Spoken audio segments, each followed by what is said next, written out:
Hello there and welcome to another one of these Lexical Lab 1 minute English videos. If you like this video, make sure you've subscribed to our YouTube channel and check out our website www.lexicallab.com to find out more about the online courses we offer. You may remember me mentioning that last week I was up on the Isle of Mull on off the west coast of Scotland for a much needed break. We'd actually been planning to go for the last couple of years, but obviously COVID put paid to those plans.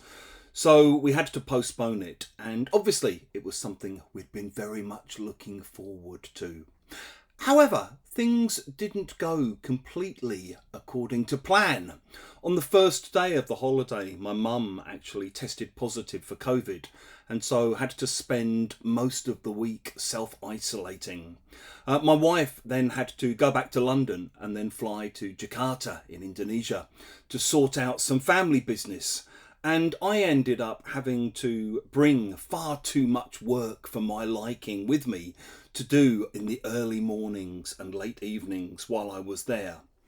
Despite all of these setbacks though, I still managed to have a very good time.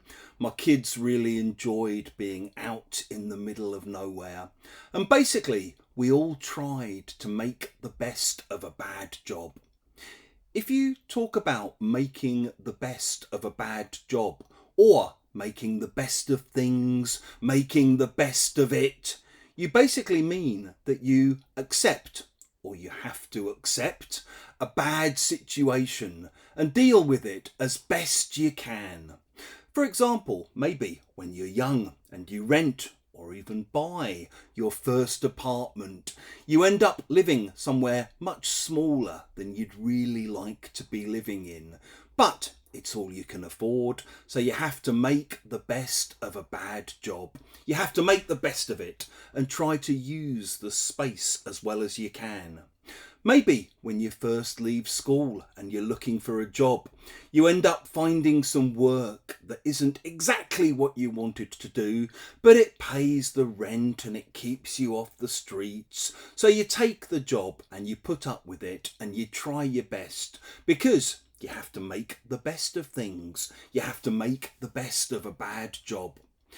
If you've enjoyed this video, please click the like button. It helps other people find out about what we do. Please share it with your friends, your students and your colleagues. And in the comment section below, we'd love to see examples of how you might use make the best of a bad job, make the best of things, make the best of it.